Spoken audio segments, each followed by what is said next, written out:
నమస్తే, welcome to reflection Bharat. నేను మీ Amogh Deshapati. 2025లో Bharat ఇప్పటిలా Hindu majority దేశంగా ఉంటుందా? సనాతన ధర్మం అంతానికి ఎలా సమాధులు తవ్వుతున్నారో వేరేలా చెప్పాలా?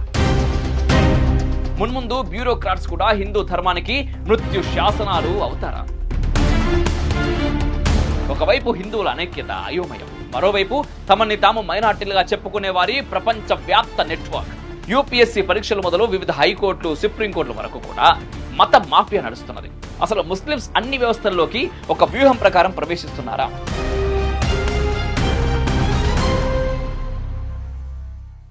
ఈ భూమి మీద ఒకప్పుడు గ్రీకు దేశంలో విగ్రహారాధన ఉంటుండే. రోమ్లో, ఈజిప్ట్లో, మెసపటోమియాలో ఇలా చాలా చోట్ల పేగన్లు ఉంటుండే. వారంతా ఏమైపోయారు? క్రిస్టియన్, ముస్లిం మతాల విస్తరణలో భాగంగా తుడిచిపెట్టుకొని పోయారు. ఒకరు కుట్రలతో విస్తరిస్తే ఇంకొకళ్ళు కత్తులతో విస్తరించారు. ఏది ఏమైనా ఇప్పుడు విగ్రహారాధకులు మిగిలింది కేవలం హిందూ మతంలోనే. వారు అత్యధికంగా ఉండేది భారత్లోనే. అంటే విగ్రహారాధకుల ఏకైక భారీ దేశం భారతదేశం. 1000 సంవత్సరాలుగా మనకు ఆ రెండు మతాల నిరంతర దాడి కొత్తేం కాదు కదా. ప్రపంచం మొత్తాన్ని తమ విశ్వాసాలతో నింపేసి దేశ దేశాల్లో ఉన్న విగ్రహాలు విరిచేసి గుళ్ళు కూల్చేసిన సదరు ఎడారి శక్తులే ఇప్పుడు గజ్వాయే హిందుకు తీవ్రంగా కృషి చేస్తున్నాయి. నవాబులు, నిజాముల కాలంలో మన హిందువుల మీద జరిగిన దారుణ మారణాలు ఎంత చెప్పుకున్నా తక్కువే. అలాగే యూరప్ వలసవాద దోపిడీదారులు మన మీద పడ్డాక క్రిస్టియన్ మతం ఎలా విస్తరించింది, ఇప్పటికీ ఎలా కన్వర్షన్స్ ద్వారా ముందుకు సాగుతోంది మనకు తెలిసిందే. అయితే స్వతంత్రం రాకముందు వరకు మనం పెద్దగా ఏమీ చేయలేకపోయాం. కానీ 1947 ఆగస్టు 15 తర్వాత మరింత దారుణంగా మారిపోయింది మన పరిస్థితి.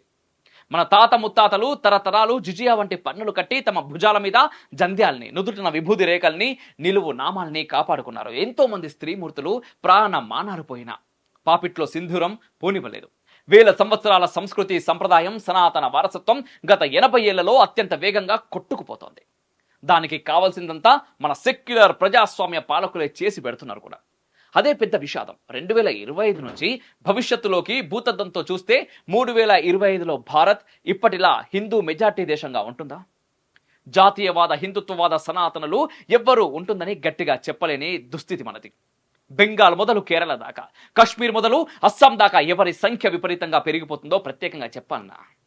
ఓట్లు, నోట్లు, సీట్ల కోసం బతికే మన స్వంత హిందూ సెక్యులర్ నాయకులే సనాతన ధర్మం అంతానికి ఎలా సమాధులు తవ్వుతున్నారో వేరేలా చెప్పాలా? అయితే పొలిటికల్ లీడర్సే కాదు, మున్ముందు బ్యూరోక్రాట్స్ కూడా హిందూ ధర్మానికి మృత్యు శాసనాలు అవుతారా? తప్పకుండా అవుతారనే సంకేతాలు కొన్ని అప్పుడే కనిపిస్తున్నాయి కూడా. ఇప్పుడు కొంచెం వెనక్కి వెళ్దాం. ఇప్పుడంటే గ్రీస్ దేశం నిండా క్రిస్టియన్ జనాలు కనిపిస్తారు. కానీ కొన్ని 1000 సంవత్సరాల కిందట అక్కడ పేగాన్స్ ఉంటుండే. అంటే విగ్రహారాధకులు అన్నమాట. ప్రధానంగా సూర్యుణ్ణి అపోలో పేరుతో ఆరాధించే మతం ఉండేది అక్కడ. అటువంటి సంస్కృతికి చెందినవాడే అలెగ్జాండర్ ది గ్రేట్ కూడా. గ్రేట్ అనిపించుకున్న అలెగ్జాండర్ పోయిండు. ఆనాటి గ్రీక్ సంస్కృతి, సంప్రదాయం కూడా ఇప్పుడు తుడిచి పెట్టుకొని పోయినాయి. అయితే అలనాటి గ్రీక్ పురాణాలు ఇప్పటికీ ప్రచారంలో ఉన్నాయి. అప్పటి గ్రీక్ రాజుల మధ్య చారిత్రక యుద్ధాలు ఇప్పటికీ గ్రంథాలుగా చిలామణిలో ఉన్నాయి. వాటిలో చాలా famous Trojan war. Trojan war అంటే చాలా మందికి తెలిసే ఉంటుంది. తెలియని వారి కోసం సింపుల్గా చెప్పుకుంటే, తమ శత్రువుల కోటలోకి ప్రవేశించడానికి ఒక వర్గం సైన్యం పెద్ద గుర్రాన్ని తయారు చేస్తుంది. ఆ చెక్క గుర్రం కడుపులో భారీగా సైనికులు దాచుకుంటారు. తర్వాత దాన్ని శత్రువుల కోటలోకి పంపించే ప్రయత్నం చేస్తారు. ఒక్కసారి ట్రోజన్ హార్స్ లోపలికి ఎంటర్ కాగానే అందులోని సైనికులు బిలబిలమని బయటకు వస్తారు. శత్రువుల కోటని ధ్వంసం చేస్తారు. ఎవరు ఊహించిన విధంగా గెలవాల్సిన వర్గం వారు ఓడిపోతారు. ఇదిగో ఇలాంటి వ్యూహమే ప్రస్తుతం నడుస్తోంది. ఒకవైపు హిందువుల అనైక్యత అయోమయం, మరోవైపు తమని తాము మైనార్టీలుగా చెప్పుకునే వారి ప్రపంచ వ్యాప్త నెట్వర్క్. ఇండియాలోని ముస్లింల కసి, పట్టుదల, కుట్ర అన్నీ కలిసి సివిల్ సర్వీస్ కుర్చీలకు ఆకుపచ్చ రంగు పులిమేస్తున్నాయి. ఒక పెద్ద గుర్రం బొమ్మలో సైనికులు దాక్కొని కోటలోకి ఎంట్రీ ఇవ్వడం పాత కథ. ఇప్పుడు యూపీఎస్సీ పరీక్షల ద్వారా ముస్లిం అభ్యర్థులు వ్యవస్థలోకి జొరబడటం వర్తమాన వ్యవహారం. మీరు ఏటా ప్రచురితమయ్యే సివిల్ సర్వీసెస్ రిజల్ట్స్ ఆన్లైన్లో చెక్ చేయండి. అందులో మీకు కనిపించే ట్రెండ్ ఏంటంటే ఐఏఎస్లు, ఐపీఎస్లుగా అంతకంతకు ముస్లిం యువతీ యువకులు ఎక్కువగా ఎంపిక అవుతున్నారు. అందులో అనుమానించాల్సింది ఏముంది అంటూ హిందుత్వవాదుల మీద సెక్యులర్ హిందూ కాఫీర్లు ఎగబడిపోవటం పెద్ద ఆశ్చర్యం కూడా కాదు. కానీ డేంజరస్ ట్విస్ట్ ఏంటంటే ఇక్కడ ముస్లిం క్యాండిడేట్స్ యూపీఎస్సీలో సెలెక్ట్ అవ్వటం రూల్స్ ప్రకారమే జరుగుతుంది. కానీ దాని వెనుక ఉన్న ఉద్దేశమే ఆందోళనకరంగా ఉంటుంది. కొన్నేళ్ల క్రితం జగత్ ఫౌండేషన్ అనే సంస్థ వార్తల్లో నిలిచింది. అది నడిపే వారి సందేశం ఏంటంటే ముస్లిం యువతీ యువకులు సివిల్స్ క్రాక్ చేస్తే భవిష్యత్ మనదేనని. అంటే ఓటు బ్యాంకుగా మారి మమతా బెనర్జీ లాంటి హిందూ సెక్యులర్ పొలిటికల్ లీడర్స్ ని ఎలా తమ చెప్పు చేతల్లో పెట్టుకుంటున్నారో అదేవిధంగా పాలనా వ్యవస్థని గ్రిప్లోకి తెచ్చుకుంటారన్నట్టు. బ్యూరోక్రాట్స్ గా ముస్లింల సంఖ్య పెరిగితే పీఎం మొదలు సీఎం ఆఫీస్ దాకా అంతటా వాళ్లే కీలకంగా మారొచ్చు. ఆ తర్వాత దేశంలో ఇస్లాం వ్యాప్తికి తగిన చర్యలు చేపట్టడం గ్రౌండ్ లెవెల్లో పెద్ద పనేం కాదు కదా.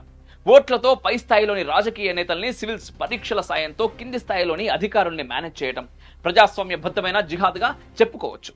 ప్రతి సంవత్సరం ఐఏఎస్లు ఐపీఎస్లుగా ముస్లింల సంఖ్య పెరిగితే ఇంతలా భయపడిపోవాలా? మీదంతా జస్ట్ ఇస్లామోఫోబియా అనే వాళ్ళు కూడా ఉన్నారు. వాళ్ళలో హిందూ మహానుభావులే చాలా ఎక్కువ. వారి మాటలు ఎందుకు తప్పు అంటే సివిల్ సర్వెంట్స్ అయిన ప్రతి ఒక్కరూ అబ్దుల్ కలాం లాంటి వారు అయ్యే ఛాన్స్ ఉండదు. పైగా యూపీఎస్సీ పరీక్షలు మొదలు వివిధ హైకోర్టులు సుప్రీంకోర్టుల వరకు కూడా మత మాఫియా నడుస్తున్నది. దీనికి ప్రత్యేక సాక్ష్యాధారాలు కూడా అక్కర్లేదు. కొన్నాళ్ల కింద కేరళలో ఉద్దేశపూర్వకంగా కోర్టుల్ని ముస్లిం లాయర్స్ తమ గ్రిప్లోకి తీసుకుంటున్నారనే వార్తలు మనం ఆల్రెడీ చూసాం.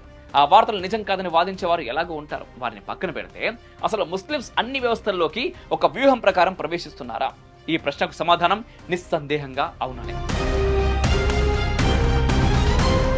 హిందువులకు లేనిది ముస్లిం మతంలోని వారికి ఉన్నది ఏంటంటే ఐకమత్యం. వాళ్ళకి మసీదుల్లో మొదలు జగత్ ఫౌండేషన్ లాంటి జకీర్ నాయక్ తో సత్సంబంధాలున్న అంతర్జాతీయ ఎన్జిఓల వరకు బోలెడు ఆప్షన్స్ ఉన్నాయి. వారిని ఎక్కడ పడితే అక్కడ గజ్వాయే హిందుకు సిద్ధం చేస్తున్నారు, ప్రోత్సహిస్తున్నారు. అందులో భాగమే యూపీఎస్సీ జిహాద్. ఇదే టైటిల్తో కొన్నాళ్ల క్రితం సుదర్శన్ టీవీ అనే మీడియా సంస్థ వరుసగా ఎపిసోడ్స్ ప్రసారం చేసింది. పెద్ద దుమారం రేపిన ఈ యూపీఎస్సీ జిహాద్ అనే సదరు సిరీస్ అప్పట్లో సుప్రీంకోర్టు దాకా కూడా పోయింది. ముస్లింలని విలన్లుగా చూపిస్తున్నారని చాలా మంది రొమ్ములు బాదుకున్నారు. సివిల్స్ కి అప్పీర్ అవుతున్న సిక్కులు, బౌద్ధులు, జైనులు, చివరకు క్రిస్టియన్ల మీద కూడా ఎటువంటి ఆరోపణలు రావటం లేదు, అనుమానాలు కలగటం లేదు. కేవలం ముస్లిం అభ్యర్థుల మీదే ఎందుకు చర్చ సాగుతోంది? ఈ ప్రశ్న మన లెఫ్ట్ లిబరల్ హిందువులు కావాలనే వేసుకోరు, కానీ మనం వేసుకోవాలి. ఒక ముస్లిం అనుకూల రాజకీయ నేత కాల వ్యవధి 5 ఏళ్ళు మళ్ళీ ఎన్నికలు ఎదుర్కోవాల్సి వస్తుంది. అప్పటికి మమతా బెనర్జీ లాంటి హిందూ ద్వేషులు ముస్లిం ఓట్లతో బంగ్లా, రోహింగ్యా ఓటర్ల సహాయంతో వరుసగా గద్దెను ఎక్కుతూనే ఉన్నారు. అటువంటిది ముస్లిం అనుకూల బ్యూరోక్రాట్ ఒక్కసారి పరీక్ష రాసేసి ప్రభుత్వ కుర్చీలో కూలబడిపోతే నెక్స్ట్ 35 ఏళ్ళు తిరుగుండదు. మహాకుంభమేళా లాంటి భారీ ఏర్పాట్లు మొదలు మన శ్రీరామనవమి, హనుమాన్ శోభాయాత్రల వరకు అన్ని ఐఏఎస్లు ఐపీఎస్ల మీదనే ప్రత్యక్షంగా పరోక్షంగా ఆధారపడి ఉంటాయి. వెస్ట్ బెంగాల్ లాంటి రాష్ట్రంలో ఇప్పటికే హిందువుల దుస్థితి చూస్తున్నాం కదా. అమ్మవారి నవరాత్రులు జరుపుకోవాలంటే కూడా అక్కడ అమ్మ మమతా బెనర్జీ, ఆమె గారి మైనార్టీ ఓటు బ్యాంకు, ముస్లిం అధికారుల అనుమతి అవసరం. మనం ఎంత కాదని మనకు మనం నచ్చజెప్పుకున్నా జరుగుతున్నది, జరగబోయేది దేశవ్యాప్తంగా అదే. ఇక్కడ మరో టెక్నికల్ ట్విస్ట్ కూడా ఉన్నది. ఒక అగ్రవర్ణ హిందూ అభ్యర్థికి సివిల్స్ పరీక్షల్లో వయోపరిమితి ఉంటుంది. ఎన్ని అటెంప్ట్స్ చేయవచ్చు అనే లిమిట్ కూడా ఉంటుంది. కానీ ఓసీల కంటే బీసీలకు, వారి ఎస్సీలకు, ఎస్టీలకు ఇంకా ఎక్కువ ఏజ్ లిమిట్ అటెంప్ట్స్ ఉంటాయి. ఇంతవరకు పెద్దగా అభ్యంతర పెట్టాల్సింది లేదు, ఎందుకంటే మనకు ఒక వ్యవస్థ నడుస్తూ ఉన్నది. కానీ యూపీఎస్సీ పరీక్షకు వచ్చే ముస్లిమ్స్ బీసీ కోటాలకు వస్తారంటే ఆటోమేటిక్గా వారికి హిందూ అగ్రవర్ణ అభ్యర్థుల కంటే ఎక్కువ అవకాశం కలుగుతూ ఉంటుందన్నట్టు. ఇంకా సూటిగా చెప్పుకోవాలంటే మన రూల్స్ ప్రకారం ఒక బ్రాహ్మణ లేదా వైశ్య అభ్యర్థి కంటే ముస్లిం క్యాండిడేట్ ఐఏఎస్ లేదా ఐపీఎస్ అయ్యే అవకాశాలు చాలా ఎక్కువగా ఉన్నాయి. ఇవన్నీ మన సిస్టంలో ఉన్న సమస్యలు. వీటి మీద ఎవరి వాదనలు వాళ్ళకి ఉంటాయి. కొందరైతే ముస్లిం సంఘాలు తమ యువతీ యువకుల్ని ప్రోత్సహించి మరీ బ్యూరోక్రాట్స్గా మారుస్తున్నాయని మనమంటే, ఆర్ఎస్ఎస్ భావజాలం ఉన్న సంస్థలు, ట్రైనింగ్ సెంటర్లు, రిటైర్డ్ బ్యూరోక్రాట్స్ చేస్తుంది కూడా అదే కదా అంటుంటారు. తమ మతం బలపడాలని తమ వారిని యూపీఎస్సీలోకి పంపటం, జాతీయవాదంతో దేశం బలంగా ఉండాలని కోరుకునే ఆర్ఎస్ఎస్ సివిల్ సర్వెంట్స్ ని సిద్ధం చేయటం బోత్ ఆర్ నాట్ సేమ్.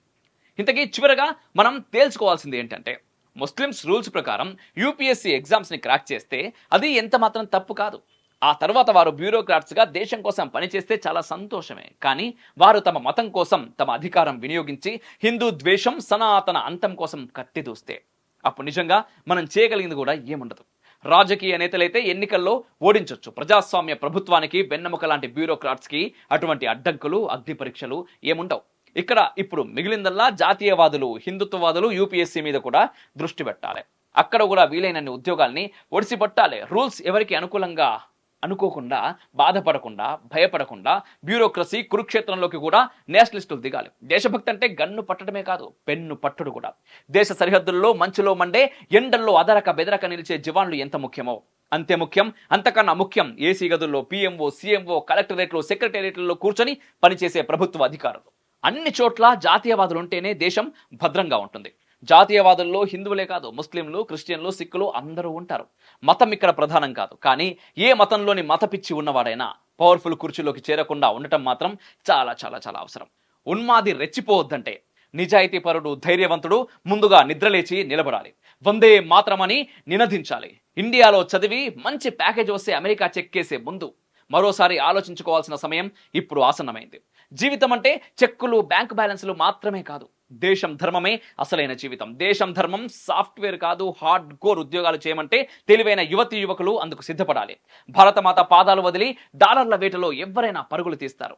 తెలివైన ధైర్యవంతులు నిజాయితీగా రణరంగంలో నిలిచి యుద్ధము చేస్తారు. యుద్ధం అందరి వల్ల కాదు, సంగ్రామం కొందరికే సొంతం. మనం భరతమాత ఉత్తమ కుమారులమో, ఉత్తర కుమారులమో, ఉత్తగా భూమికి భారమై బతికే వాళ్ళమో మనమే తేల్చుకోవాలి. Choice is ours. ఇక్కడ ఇంకొక విషయం కూడా ఉంది. యూపీఎస్సి ఎగ్జామ్స్లో ఉర్దూలో కూడా రాయొచ్చు వాళ్ళ ఎగ్జామ్స్. సో ఉర్దూలో రాస్తే ఆటోమేటిక్గా ఎవరు కరెక్ట్ చేయాలి? ఆ పేపర్స్ని ఎవరు కరెక్షన్ చేస్తారు?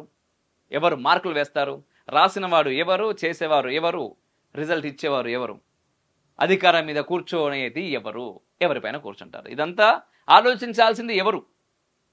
పరిగణలోకి తీసుకోవాల్సింది ఎవరు? కామెంట్ల రూపంలో తప్పకుండా మీరు తెలియచేయండి. ఉంటా. జై హింద్, మేరా భారత్ మహాన్.